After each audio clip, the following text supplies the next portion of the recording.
cool. I wanted to thank you for taking time to speak with me, my friend. Absolutely. Thank you for having me. Man, another great release. You Thank keep you. hammering them out. I I wanted to really ask, appreciate hearing that. I wanted to ask you the name Anthropomorphicide. Besides making it hard for me to pronounce, what was the meaning behind the title?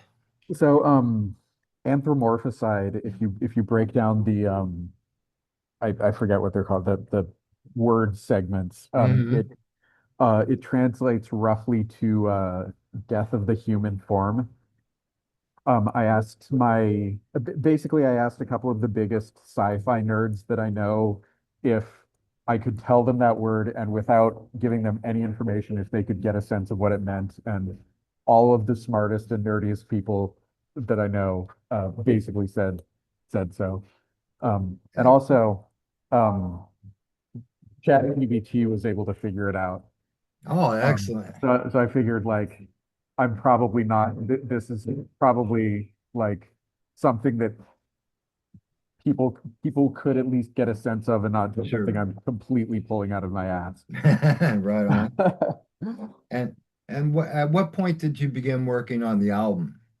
I mean, we are kind of never not in a writing and recording process. Like even right now, we're already, learning and recording songs for the next release, whether it's an EP or a full length. So it's kind of impossible to ever r- really lock down when Mhm.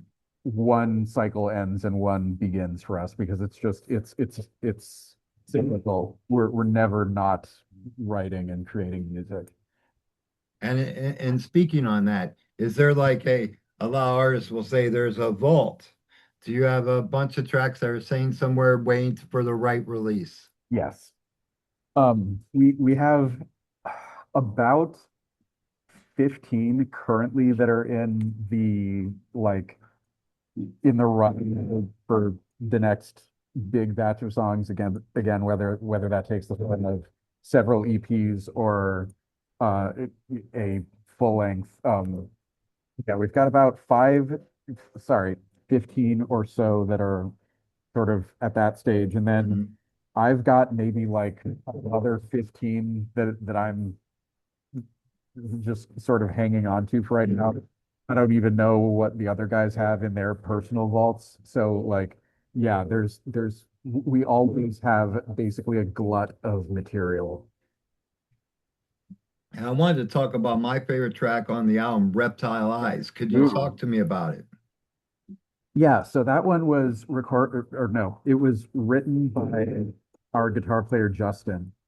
Um, the he basically basically ended up being pretty exactly like how he had it originally written. I think our old guitar player Elzar wanted to add that little um down section Mhm. in the middle. Um, lyrically, um, that song is essentially about dealing with betrayal and untrue people in your lives. Um, and it's also one of the first songs that we had Hannah do some parts on. Wow. That little I think she does background vocals in the chorus and she also does that part right before the solo where she goes, look Yes. into but yeah, that's a definitely a fun one. Another track that I think is a really standout track is Fanged Angel. I wanted to Yes. ask if you could speak on that track as well. Yeah, I mean that's the only song on the album whose lyrics I did not write. That was entirely written by Hannah. So I can't really speak very much to it. But yeah, musically that was sort of the first song like once we realized that, we really wanted to keep Hannah around and sort Mhm. of and sort of have her be a part of the next chapter of the band or whatever. That was kind of like one of the songs that we wrote specifically with her in mind, specifically to just like experiment around and see what we could pull off with her and whatnot. And when you guys get together, um, to put an album together, are there considerations of themes throughout, or that you just looking to pick out the strongest tracks, period? No, it kind of it's so I don't think that we have the attention span to try to put out like a full themed album per Mm, se. It's just sort of every one of our albums or even EPs really, like just anything we produce is essentially a snapshot of where we're at when the recording and writing took place. So in this case, a lot of the songs were recorded and written during periods of change where like we were losing members and then mm. replacing members and we this album has a lot of like feeling out new members and new ideas and finding out what every person brought to the table. So really like this album was basically a learning experience for all of us. And we just kind of learned in real time. And yeah, that's probably like it's really worked for us that way. Mm. I really like the idea of just everyone like showing the band songs when they write them and then recording them and then looking back and seeing what we have. And then speaking on that, I wanted to ask you about the sound quality on the album. The sound quality is actually absolutely phenomenal. I Thank wanted to you. ask you, were there any changes in the process Changes in what regard? as far as the production of the music itself? No, it was all done like how we record is basically I record all the tracks onto my laptop and then once we have everything together, we send it all to a mixing and mastering engineer. Um, so that's why, all of our albums sound very different Mm. from each other, but they all sound at least consistent from Yes. start to finish. Um, I mean, if we were as chaotic with regard to production as we are with writing, uh, it would probably not sound cohesive as an album. But no, all of this entire album was basically mixed and mastered in a batch by this guy Brandon Miller And from here in LA. in the album as an immersive cover, I wanted to ask you if you could speak on the artist that was involved and the concept behind it. Yeah, I so it was written by a guy written, I'm sorry, it was drawn by a guy named Adi the Christianized. It's obviously not his real name, it's obviously his IG handle, but he he is one of those artists who basically will draw a bunch of spec pieces and then bands and artists buy them when they see them and when they really connect to them. And I,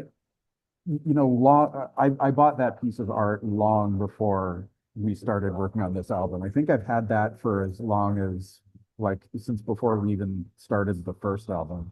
Wow. Um, but what made it feel right for this particular album is one, I wanted something that really contrasted with the last one. And so like I really like the way the oranges and greens and browns contrast with the blues and reds and purples from the last one. But it also it reminds me of, do you know the famous painting The Scream by Edvard Munch? Yes, yes. Yeah, it really reminds me of that vibe. Like it's just a perfect picture of just this moment of release and agony. And to me, like the idea that it appeared to be how I interpret it anyways, is that it's a living being being turned into a machine, Sure. essentially. That's what I get out of it anyways. Um and yeah, that was just sort of too perfect for what this album ended up being to me. And now the album's out. I wanted to ask you, what can fans look for next? Will you take to the road? Well, I see you in Ohio. I would really like to play Ohio. My voice teacher, Jennifer, actually lives in Ohio, and I would absolutely love to be able to like perform in a state where she could come. I would really like to. What we're doing right now, we're booking a lot of the big fests. Like we're on. Don't know if I'm allowed to announce one yet, but one we're on in a couple months is Mile High Power Fest in Denver, and we're just trying to get every we're trying to get as many different places as we possibly can. Mhm. I don't know if a full like tour, like stopping state by state all the way across the US is like feasible for us, both because obviously gas costs a lot of money now and because Sure. we just don't really have the fan base. But are you aware of any metal fest in Ohio? Yeah, incarcerations here in Ohio. Incarceration? Yeah, I will definitely it's check that out. it's a fest where all tattoo artists around from the Ooh, states meet up there and they do tats. And also, it's the place where the Shawshank Redemption was filmed at. awesome. So you have that great background, and you can actually take a tour of the place, and, because it's extremely haunted, I guess.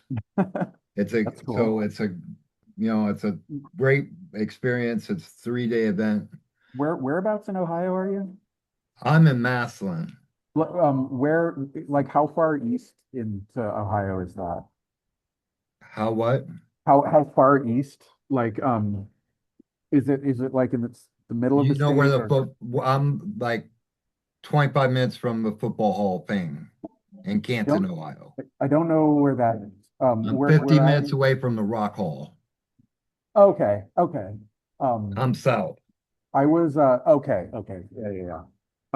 I spent a lot of time in sort of the panhandle of West Virginia where it was like a 15-minute drive one Mm. way to Pennsylvania and a 15-minute drive the other way to Ohio.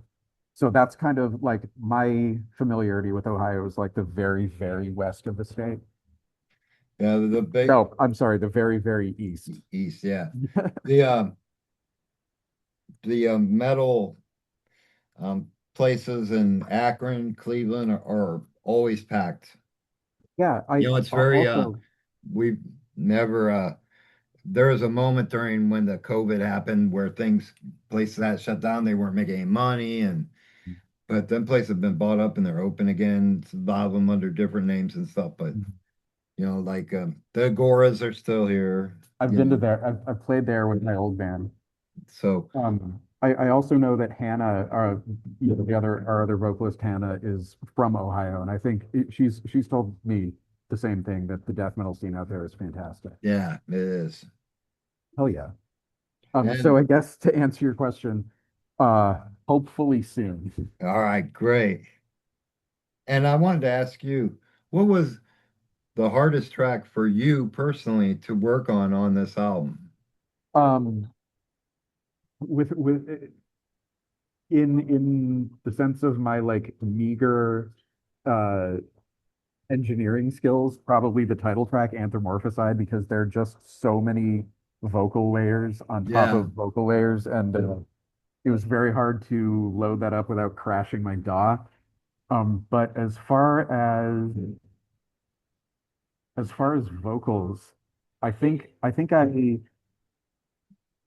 I finished The Fire Inside and then re-recorded it from scratch maybe 5 or 6 times. Um, so probably that one. Just because probably because I've never really done a ballad before and I right. wasn't really aware of how much nuance there is to it. Um, let me think though. Yeah, I think that's the only one that jumps out really. And when we spoke before, we talked about your background and everything. But one thing I wanted to ask you that I forgot from that interview was if you could give me your favorite road story? Favorite road story? Oh my God, I'm gonna blank so hard. Favorite road story. My memory is just completely gone dead. Whenever I'm asked to like list things or like pick my favorite of a thing, like my brain just train wrecks. I'm sure later today I'm gonna like it's just gonna hit like, oh my God, That, Well, you can but text me it, my friend. I'm very sorry. I No problem. And completely train wrecked with an answer for that. I also wanted to ask you, when you're not working on music, what do you enjoy? Oh God. Well, one thing I enjoy is just being here at my job, which is I work at a a like independent metal fashion designer in Los Angeles. It's called Oh, wow. Shock Power Leather. We make like belts and Oh, yeah. cool like metal gauntlets and like S&M gear and shit like that. And this is where you'll find me most of the time. Other than that, I really like uh, going out in nature, walking around in the forest, watching 90s Nickelodeon. I don't know, that's a that's a hard question because so much of my life is subsumed in doing music in some capacity. So Sure. I don't really have that much of life outside of it. And in speaking of music, tell your fans what is the last album you listened to? The last album that I listened to, um, hold that thought.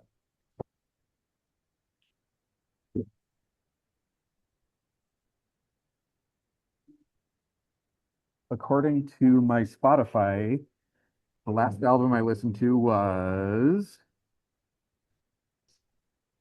um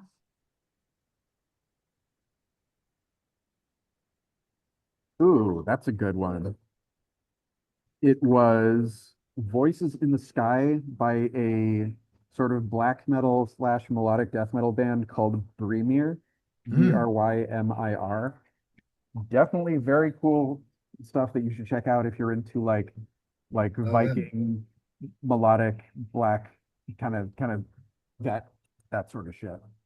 And you know what I listened to, of course, was Wings of the Warbird. The- That's a track that always pumps me up, and I love listening to it while I'm working outside. It's just Oh a yeah. great track all the way Well, thank around. you. I kind of I've been thinking recently that I kind of want to re-record that because like whenever I listen to it now, it makes me cringe. I'm like, oh my God, I could do this so much better now. I But love the power of the song, though. It has so much power to it. You thank know, you. it really kicks you in the nuts when you hear it, and that's why I look to get out of a good metal track, is to get that kick. Hell yeah. Um, and I wanted to ask you too, now that this album's out, what's the best way to get a copy of it and any merchandise that you have? Go to our label's websites. It's M Theory Audio. I don't know the web URL, but they're like all over the internet. Okay. So of course there's Spotify and iTunes and all the streaming services, but if you want physical copies, go to the label's website. They sell them all there. And lastly, I wanted to ask you if you could give a message to your fans, what message would you give them? Keep listening to metal and keep looking for new bands and challenging yourself and pushing boundaries and keep just being an active listener to this art form that we all love. Absolutely, my friend. That's what I've devoted the last 7 years of my life in doing, is trying to Exactly. bring forth bands that people need to listen to because, a lot of people, especially of my generation, listen to the same bands they listened to when they were in high school. It's a really easy trap to fall into without Yeah, actively trying to avoid it. Like I've gone through periods where I just haven't even noticed that I'm falling into that pattern. So yeah, it's important to just stay active as a listener and you know make choices that continue to push your envelope of you know what I'm well, trying to absolutely. say. And I wanted to thank you personally for taking time to speak with me. It's an Of absolute course. pleasure to meet you in person. Absolutely. Thank you for having me on. And I look forward to seeing you in Ohio one day, my friend. I would absolutely love that. Maybe I'll hit Anna up and see if she can pull something off. Yeah, and check out that festival I told you about. I don't know What if was it it's called set for again? this year already, but it's an incarceration, like Oh yeah, INC. yeah. because it's at the prison facility from Shawshank Redemption. Yes, Okay, yes, okay, that makes sense. Yeah, incarceration. yeah. Okay, So great stuff. And cool. um, I look forward to talking again soon, my friend. You have a great Absolutely. rest of your day. You have a great rest of your day as well. Take care, my friend. Cheers. Take care. Cheers. All right. We're